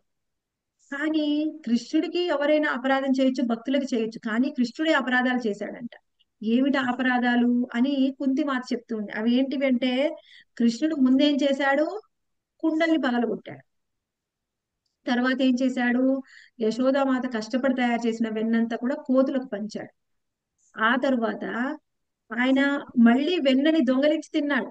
కానీ తిన్నప్పుడు ఈ రోజు కాకుండా నిన్నటి తిన్నాడంట. ఎందుకంటే నేను ఇప్పుడు నిన్నటిది తిని నా ఆరోగ్యం పాడవాలి, నా ఆరోగ్యం పాడైతే యశోదామాత నన్ను హాస్పిటల్కి తీసుకెళ్ళాలి, మందులు ఇప్పించాలి, నా పక్కనే ఉండాలి, నాకు సేవ చేయాలి. నేను పాలు తాగుతానంటే పక్కకు దించి వెళ్ళిపోయావు కాబట్టి నీకు నేను ఇదే పనిష్మెంట్ ఇవ్వాలి అని అనుకున్నాడట కృష్ణుడు. అది కాకుండా ఇంకేం చేశాడు, పట్టుబడ్డాక అన్ని చేసి ఇంకా అబద్ధాలు చెప్పడం మొదలుపెట్టాడు. చెప్పాడా లేదా కృష్ణుడు అబద్ధాలు? సరే కృష్ణ, చెప్పాడు. ఏం చెప్పాడు మాతాజీ అబద్ధం?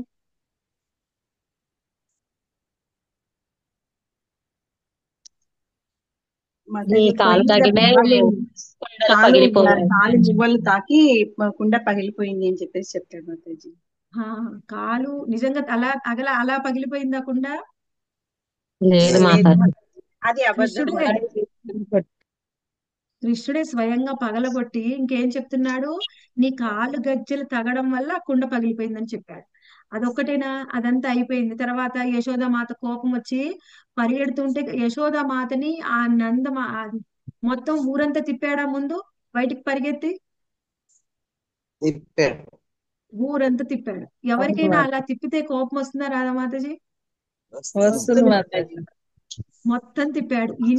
నువ్వు ఇన్ని అపరాధాలు చేశావు యశోదామాత పట్ల అని స్వయంగా ఎవరు చెప్తున్నారు? కుంతి మాత. కుంతి మాత చెప్తుంది. తర్వాత ఏమంటున్నారు ఇంకా, యాతే దశాశ్రు కలిలాంజన సంభ్రమాక్షం. నువ్వు ఆ లీలలో యశోదామాత పట్ల అపరాధం చేసి తర్వాత ఏడుస్తూ ఉన్నావు. నువ్వు అలా ఏడుస్తూ ఏడుస్తూ ఉంటే నిన్ను చూసినప్పుడు ఎలా ఉంది అంటే, నువ్వే స్వయంగా దేవాది దేవుడివి యశోదామాతని చూస్తూ భయపడుతూ ఉంటే మాకు ఎలా ఉంది అంటే సంభ్రమాక్షం, మా అందరికి ఆశ్చర్యాన్ని కలిగజేసింది అని స్వయంగా కుంతీదేవి చెప్తుంది అనమాట. నువ్వు భయపడ్డం ఏమిటి ఆమెకి అని మాకు ఆశ్చర్యం కలిగింది అని చెప్తుంది. తర్వాత ఏంటి, వక్రం వినీయ భావనయ స్థితస్య. అలా యశోదమాతని చూస్తూ ఆ నల్లని కంటికల నుండి కాటుక కారుతూ ఆయన కళ్ళు నులుముకుంటూ యశోదామాతకు భయపడుతూ యశోదమాత ఏమంటుందో అని నువ్వు ఆ విధంగా లీల చేస్తూ ఉంటే మా అందరికీ అసలు స్వయంగా నువ్వు భగవంతుడివైనా ఎన్ని లీలలు చేసావు అని ఆశ్చర్యం కలిగింది అని కుంతి మాత చెప్తూ ఉంది. తర్వాత ఏమంటుంది, సామాం విమోహయతి భీరపి యద్భిబేటి. అంటే ఎలా సామాన్యమైన మానవులాగా కనిపించావంటే ఎవరికి కూడా భగవంతుడు అనేది అనిపించదు. తెలిసిన వాళ్ళకి తప్ప ఎవరికి కూడా ఆ విధమైన అనుమానమే రాదు. ఆ విధంగా ఉంది నీది. సామాన్య మానవుల్లాగా యశోద మాత ముందు నువ్వు నీ లీలను చేశావు. ఎందుకు అంటే యశోదామాత యొక్క భక్తికి బంధింపబడ్డావు కాబట్టి యశోదామాతతోని నువ్వు అన్ని లీలలు చేశావు, ఆమె భక్తికి కట్టుబడ్డావు అని స్వయంగా కుంతి మాత కీర్తిస్తూ ఉంది. అటువంటి గొప్ప భక్తి స్వయంగా యశోదామాతది.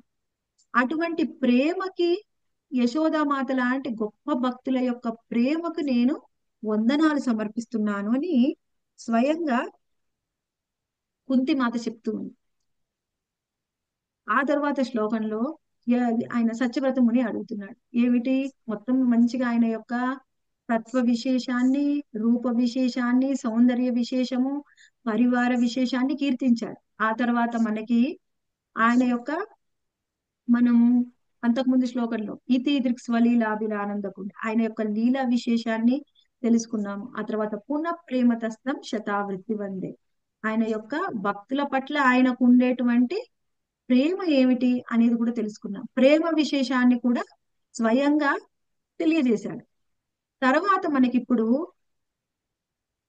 సత్యవ్రత ముని ఇప్పుడు ఆయన వరం కోరుతున్నాడు అనమాట. ఇప్పటి వరకు కృష్ణుని కీర్తించాడు, నువ్వు ఇలాంటి లీల చేసావు, అలా చేసావు, ఈ లీలలు చేసావు అని కీర్తించి ఇప్పుడు ఆయన వరం కోరుకుంటున్నాడు. ఏం వరం అంటది? వరం దేవ మోక్షంన మోక్షావధింవా. నువ్వు నాకేమైనా వరం ఇవ్వాలి అనుకుంటే ఆ వరం నాకు మోక్షం అయితే అసలే వద్దు. ఆ మోక్షం ఏంటి? సాయుధ్యముక్తి. సాయుధ్యముక్తి నాకు అసలే వద్దు. తర్వాత ఏమంటున్నారు? మోక్షావధింవా, అంటే మోక్షంలోకి వెళ్ళక్కడ ఉన్నతమైన మోక్షం. అన్ని రకాల మనకి 6 రకాల ముక్తులు ఉన్నాయి. అందులో మొదటిది సాయుధ్య ముక్తి. సాయుధ్య ముక్తి నాకొద్దు. తర్వాత మోక్ష అవధి ఏమిటి? ఉత్తమమైన మోక్షం. సారూప్య, సాలోక్య, సామీప్య, సాష్టి. నాకు అటువంటి మోక్షాలు కూడా ఏమీ వద్దు. మరి ఏం కావాలి? నచాన్యం వృణేహం వరేషాదపిహ. ఒకవేళ అవన్నీ వద్దన్నాను కదా అని ఇంకా వేరే ఏమైనా స్వర్గాన్ని కానీ సిద్ధులు కానీ ఇంకేమైనా వరాల్ని ఇస్తావేమో, నాకు అటువంటి వరాలు ఏమీ వద్దు అని నేను చెప్తున్నారు అన్నమాట. మరి ఏం కావాలి నీకు? ఇదంతే వపూర్ణాద గోపాల బాలం సదా మే మనస్యా వీరస్తాం కిమన్యై. ఏమంటున్నారు? మరి ఏం మోక్షం కావాలంట ఆయనకి? ఇదంతే వపూర్ణాద గోపాల బాలం. స్వయంగా నువ్వు ఎవరు అంటే కృష్ణుడు ఎవరు? గోపాల బాలం. నా మనసులో నీ గోపాల బాల రూపం ఉంది కదా, ఆ రూపం మాత్రం ముద్రించబడి ఉండాలి. ఆయన వరం కావాలి, కానీ నాకు మోక్షం వద్దు, ఏ రకాల 6 రకాల మోక్షాలు వద్దు, దాంతో పాటుగా నాకు స్వర్గం వద్దు, సిద్ధులు వద్దు. కానీ వరాలు ఇస్తావని కోరుకుంటాడు. ఏమిటి? వరేషాదపిహ. నువ్వు వరాలు ఇచ్చే ఈశ్వరుడి, వరదరాజవి నువ్వు. వరదరాజు మనం అప్పుడు వెళ్ళాం కదా చెన్నైలో. ఆయన వరదరాజువి నువ్వెన్నో వరాలని ఇస్తావు. కానీ ఇక్కడ ఇంకేం చెప్తున్నారంటే, అన్ని వరాలు ఇచ్చేవాడివి, నాకు కూడా వరాన్ని. ఏం వరం కావాలంట? ఇదంతే వపుర్నాద గోపాల బాలం. నీ గోపాల బాల రూపాన్ని ఎప్పుడు నేను స్మరించుకోవాలి. నీ గోపాల రూప బాలం తప్ప నాకు వేరే రూపం మీద ఆసక్తి లేదు. నాకు ఈ రూపమే కావాలి. ఈ రూపం ఎలా ఉండాలంట? సదా మే మనస్య విరస్తాం కిమన్య. సదా నా మనసులో నీ గోపాల రూప బాలం యొక్క ఆ రూపమే నేను నా మనసులో ముద్రించబడి ఉండాలి. ఈ రూపం తప్ప నాకు ఇంకొకటి వద్దు.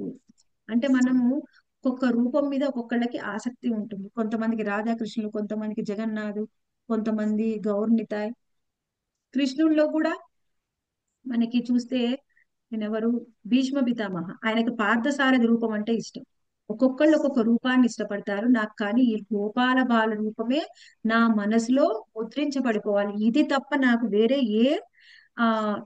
ఏవి కూడా నాకు వద్దు, వరాలు ఏమి వద్దు అని ఆయన కోరుకుంటున్నారు అనమాట. తర్వాత ఇంకేమంటున్నారు? ఆ రూపం ఎలా ఉంది? గోపాల రూప బాలం. ఆ గోపాల రూపం ఎలా ఉంది అని ఇంకా ఆయన కీర్తిస్తూ ఉన్నారు. తర్వాత శ్లోకంలో ఏమంటున్నారు? ఇదంతే ముకాంబోజమత్యంత నీలై వృత్తంకుంతలై స్నిగ్ధ రక్తైశ్చ గోప్యా ముహుశ్చుంబితం బింబ రక్తాదరం మే మనస్యా విరస్తామాలం లక్షలాభై. ఇదంతే ముకాంబోజ మత్యంత నీలై. ఈ నీ ముఖ పద్మము ఎలా ఉంది అంటే ఎంతో అత్యంత నీల మణిలాగా మెరిసిపోతూ ఉన్నావు. అటువంటి ముఖం ఎంతో అందంగా ఉంది. ఆ నీల రూపంలో ఉన్న కలువ పువ్వు లాంటి నీ ముఖము వృతం కుంతలై స్నిగ్ధ రక్తైశ్చ గోప్య. ఎలా ఉందంట? వృతం కుంతలై అంటే రింగుల జుట్టు ఉంటుంది కదా, ఆ రింగుల జుట్టుతోని మొత్తం అందమైన ముఖం మొత్తం ఆ రింగుల జుట్టుతోని కవర్ చేయబడిందంట. ఆ తర్వాత ఏమంటున్నారు? స్నిగ్ధ రక్తైశ్చ గోప్య. ఆయన నీలి రంగులో ఉన్నటువంటి ఆ ముఖం మీద ఆయన ఏడ్చి ఏడ్చి ఏమైపోయిందంట, అక్కడక్కడ మనకి రెడ్డిష్ కలర్ లో వస్తాయి. ఇప్పుడు మేకప్ వేస్తే కూడా చాలా మందికి ఇక్కడ రెడ్ కలర్ వేస్తారు చూడండి. అలా కృష్ణుడి యొక్క చెంపలు ఇక్కడ రెడ్ కలర్ లో అయిపోయాయంట. అటువంటి ఆ గోపాల రూపము ఎలా ఉందంట? ముహుశ్చుంబితం బింబ రక్తాధరం మే. ఎప్పుడు కూడా కంటిన్యూ యశోదామాత కృష్ణుడికి ఆ చుంబనం అంటే ముద్దులు పెడుతూనే ఉంటుందంట. అటువంటి నీ ముఖం ఎప్పుడు యశోదామాత ఆ ముద్దాడే నీ ముఖము ఎలా ఉందంట, బింబ రక్తాధరమ్మే. ఓ బింబ ఫ్రూట్ అంటే ఆయన యొక్క పెదాలు ఎలా ఉన్నాయంట కృష్ణుడివి, దొండ పండ్లాగా ఎర్రగా ఉన్నాయంట. బింబ రక్తాధరమ్మే మనస్యా విరస్తామాలం లక్షలాభై. నాకు ఇదే కోరిక కావాలి. ఏమిటా కోరిక? అటువంటి గోపాల బాల రూపమే నా మనసులో ముద్రించబడి ఉండాలి, కానీ ఇది తప్పకుండా, ఇది కాకుండా వేరే 1,00,000 కోరికలు నువ్వు నాకు తీర్చినా సరే నాకు అవసరం లేదు. నాకు ఇంకే విధమైన కోరిక లేదు. కేవలం నాకు ఈ రూపం మీదనే నాకు ఆసక్తి ఉంది. ఆ రూపాన్ని మాత్రమే నువ్వు నాకు నా మనసులో ముద్రించబడేటట్టు చెయ్యి అని నేను అడుగుతున్నాను. ఆ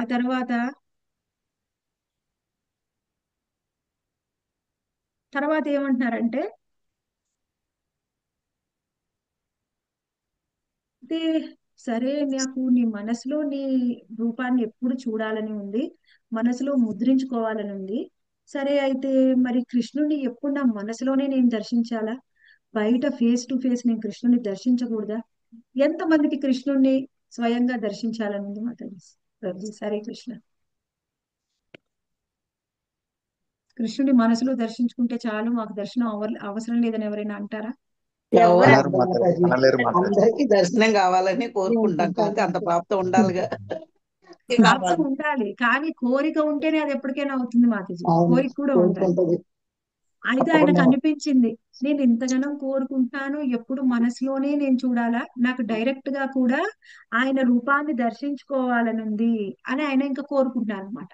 కోరుకునే ముందు ఎప్పుడైనా ఏదైనా ప్రార్థన చేసే ముందు ఏం చేయాలి? ఆయన కీర్తించాలి. అందుకని కీర్తిస్తున్నాడు. ఏమంటున్నాడు? నమో దేవ దామోదర అనంత విష్ణు. నమో దేవ, ఓ దేవా నీకు నమస్సులు. ఆ తర్వాత ఏమంటున్నారు? దామోదర అనంత. దామోదర అనంత అంటే అనంతమైన వాడు. ఏంటి ఏం అనంతంగా ఉన్నాయి ఆయనకి? ఆయన యొక్క శక్తి సామర్థ్యాలు, ఆయన యొక్క ఐశ్వర్యాలు ఎంతగా ఉన్నాయంటే అనంతంగా ఉన్నాయి. అటువంటి అనంత విష్ణు, స్వయంగా నువ్వే విష్ణువి. ప్రసీద ప్రభో, నాకు నీ కరుణని కురిపించు ప్రభు అని ఆయన్ని కీర్తిస్తూ ఉన్నారు.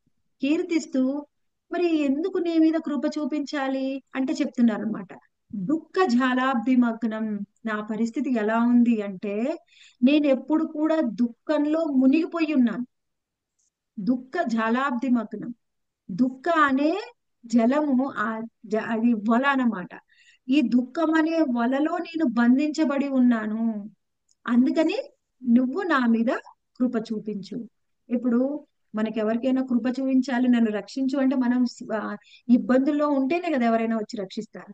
మరి మనకున్న ఇబ్బంది కూడా ఏంటో చెప్పాలి. ఆయన కీర్తించాడు ఫస్ట్, తర్వాత ఆయన యొక్క పరిస్థితిని, దీని అవస్థను గురించి చెప్తున్నాడు. నేను దుఃఖం అనే వలలో మగ్నమైపోయి ఉన్నాడు, అట్లా బంధింపబడి ఉన్నాను. అందుకని కృపా దృష్టి వృష్ట్యాతి దీనంబతాను.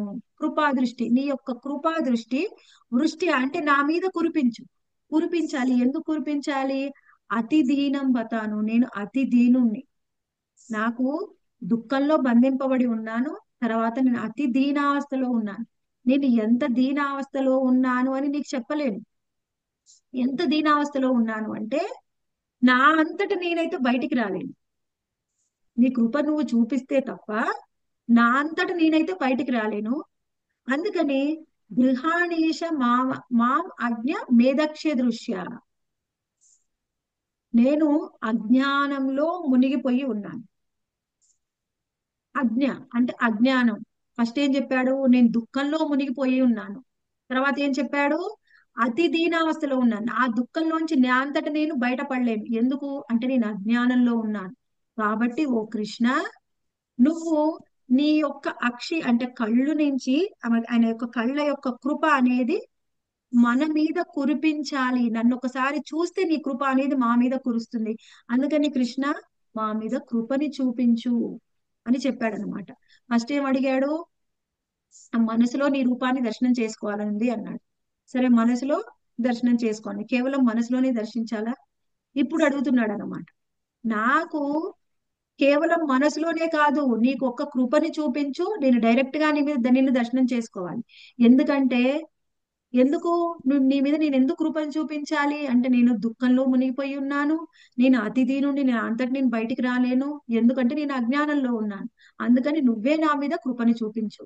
అయితే మరి ఎప్పుడైనా ఇలాంటివన్నీ అడిగినాం అనుకో, మనం చెప్తూ ఉంటాం, మనం ఎప్పుడైనా అడుగుతూ ఉంటాం, ఏదైనా అడుగుతుంటే, ఆ మాతాజీ, ఆ మనం ఎగ్జాంపుల్ అడుగుతుంటాం కదా, ఆ ఎగ్జామ్ ఉంది కానీ మాతాజీ నేను రాయలేను, మొన్న మీరంట ఇంకో మాతాజీకి ఎవరికో రాయకపోయినా పర్వాలేదని చెప్పారంట, అందుకని నేను కూడా రాయలేను. అలా ఎగ్జాంపుల్ చెప్తూ ఉంటాను చూడండి ఎవరికైనా. నాకు ఇవ్వు ముందు పర్మిషను, ఎందుకు నాకు ఇవ్వాలి అంటే నువ్వు ఎవరికో వేరే వాళ్ళకి ఇచ్చావు, అందుకని నాకు కూడా ఇవ్వు. అలా అంటాము మనం లేదా? అందుకే ఇక్కడ ఎగ్జాంపుల్ చెప్తున్నాడు అనమాట. ఏమిటది? కుబేరాత్మజౌ బద్ధ మూర్తైవ యద్వత్. కుబేరుడి యొక్క ఇద్దరు పుత్రులు. వాళ్ళు ఎవరండి కుబేరుడి యొక్క ఇద్దరు పుత్రులు? నలకుబేరుడు నలకోబరుడు మణిగ్రీవుడు. నలకుబేరుడు మైక్రో నల కుబేరుడు మణిగ్రీవుడు. మైగ్రీవుడు. వాళ్ళిద్దరిని కూడా బద్ధమూర్తైవ యద్వత్, వాళ్ళిద్దరిని కూడా నువ్వు బంధం నుంచి ముక్తి చేశావు. నువ్వు బంధింపబడి ఉన్నావు, నువ్వు యాక్చువల్ గా నువ్వు బంధింపబడి ఉన్నావు, కానీ వాళ్ళిద్దరి నుంచి కూడా బంధం నుంచి ముక్తి చేశావు. మనము ఎవరైనా వాళ్ళు బంధంలో లేకపోతే, ఇప్పుడు ఎవరినైనా మనం విడిపించాలనుకోండి ఏం చేయాలి? ముందు మనం బంధింపబడి ఉండకపోతే వేరే వాళ్ళని రక్షించగలం. మనమే బంధింపబడి ఉంటే వేరే వాళ్ళని రక్షించగలమా? లేదు రక్షించలేము. మాత. కానీ స్వయంగా కృష్ణుడు దేవాదేవుడు కాబట్టి ఆయన బంధించబడి ఉంటే కూడా వాళ్ళని రక్షించాలి, వాళ్ళకు ముక్తి కలిగించాలని రోలు మొత్తం లాక్కొని వెళ్ళి రెండు పెద్ద వృక్షాలని నేల మీద పడేశారు. వాళ్ళిద్దరికి వెంటనే ముక్తి వచ్చింది. ఆయనకి ఇంకా ముక్తి రాలే, ఆయన ఎవరు విడిపించలేదు, కృష్ణుడు ఇంకా రోల్కి కట్టబడేసే ఉన్నాడు. కానీ ఆయన వాళ్లకు ముక్తినిచ్చాడు అనమాట. ఇక్కడ ఏమంటున్నారు? కుబేరాత్మజౌ భక్త మూర్తైవ యద్వత్ వయామోచితౌ భక్తి భజౌ కృతౌ చ. నువ్వు కేవలం వాళ్ళని బంధం నుంచి విముక్తి చేయడమే కాదు, భక్తి భాజౌ కృత చ, నువ్వు వాళ్ళకి భక్తిని కూడా ఇచ్చావు, వాళ్ళకి భక్తిని కూడా ఇచ్చావు. అలాగే తథా ప్రేమ భక్తిం స్వత్వం మే ప్రయచ్చ నమోక్షే గ్రహో మే స్థితమోదరేహ. ఎలా నువ్వు కుబేరుడికి ఆయన ఇద్దరు పుత్రులకి బంధించి ముక్తిని కలిగించి భక్తిని కూడా ఇచ్చావో, అలాగే నాకు కూడా ప్రేమ భక్తిని ఇవ్వు అని ఆయన అడుగుతున్నాడు అనమాట. మనము ఎగ్జాంపుల్ గా ఎవరి పేరైనా చెప్తే వెంటనే ఇస్తాడు కదా, అలానే అని ఆయన అటువంటి ప్రేమ భక్తిని నాకు కూడా ఇవ్వు, కానీ నాకు మోక్షం అయితే వద్దు, ఓ దామోదరా, నాకు మోక్షం వద్దు. ఏం కావాలి?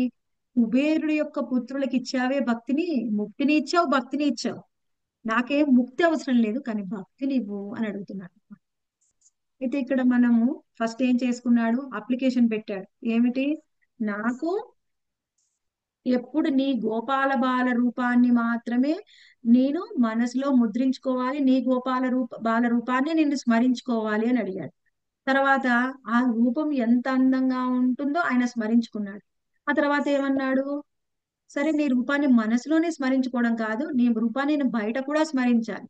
స్మరించాలి అంటే మరి నాకు స్మరించాలని ఉంది, కానీ నీ కృప చూపించు. ఎందుకంటే నేను అతి దీనుణ్ణి, నేను దుఃఖంలో బంధించబడి ఉన్నాడు, అజ్ఞానంలో ఉన్నాను, కాబట్టి నన్ను బయటికి తీసుకొచ్చి నాకు నీ కృపని చూపించు. చూపించాలి అంటే ఇంతకు ముందు ఎవరికైనా ఉన్నా ఇచ్చానా నేను అని అడుగుతావు, నేను ఎవరికి ఇవ్వలేదు అంటావేమో. ఇక్కడ చెప్తున్నాడు, ఇప్పుడే కదా ఆ లీలలోనే కదా వాళ్ళిద్దరికి నువ్వు ముక్తినిచ్చావు, భక్తిని ఇచ్చావు, అందుకని నాకు భక్తిని ఇవ్వు, నాకు ముక్తి అవసరం లేదు. అయితే సరే, ఇన్ని అడుగుతున్నావు, అడిగాక మనం ఏంటి? రికమెండేషన్ లెటర్ ఉంటే చాలా ఈజీగా అవుతుంది. ఎవరు రికమెండేషన్ లేకపోతే అసలు నువ్వు గొప్ప భక్తురాలువని నమ్మకం ఏంటి? ఎక్కడ అడుగుతాడేమో అని రికమెండేషన్ లెటర్ తెస్తున్నాడు. అదేమిటి? చివరి శ్లోకంలో చెప్తున్నాడు, నమస్తేస్తు దామ్నే స్ఫుర దీప్తి దామ్నే వదీయోధరాయాద విశ్వస్య ధామ్నే. ఓ దామోదర, నీ ధామ్నే అంటే తాడు, స్ఫుర దీప్తి దామ్నే ఎలా అంటే నీ యొక్క ఉదరంలో మొత్తము, త్వదీయోధరాయాద విశ్వస్య ధామ్నే, నీ మొత్తము ఉదరంలో, నీ చిన్న ఉదరంలో మొత్తం విశ్వాన్నే బంధించబడి విశ్వాన్నే నువ్వు పెట్టుకున్నావు. యశోదామాత ఈ లీలకు కంటే ముందే కృష్ణుడు మన్ను తిన్నాడు అంటే ఆయన నోటిలోనే మొత్తం విశ్వాన్ని దర్శిస్తుంది. తర్వాత మళ్ళీ కొన్ని రోజులకే దామోదర లీల చేసి కృష్ణుడిని బంధిస్తుంది తాడుతోని. అంటే మొత్తం విశ్వాన్ని నీ ఉదరంలో ధరించావు. అటువంటి ఉదరాన్నే తాడుతోనే ఆమె బంధించింది. అటువంటి ఓ దామోదర నీకు నమస్సులు. నమస్తేస్తు ధామ్నే స్ఫురదీప్తి ధామ్నే వదీయోధరాయాద విశ్వస్య ధామ్నే. తర్వాత ఏమంటున్నారు? నమో రాధికాయై త్వదీయ ప్రియాయై నమోనంతలీలాయ దేవాయ తుభ్యం. నమో నమో రాధికాయై త్వదీయ ప్రియాయై. రాధారాణి, రాధారాణి నీకు ఎంతో ప్రియమైనది.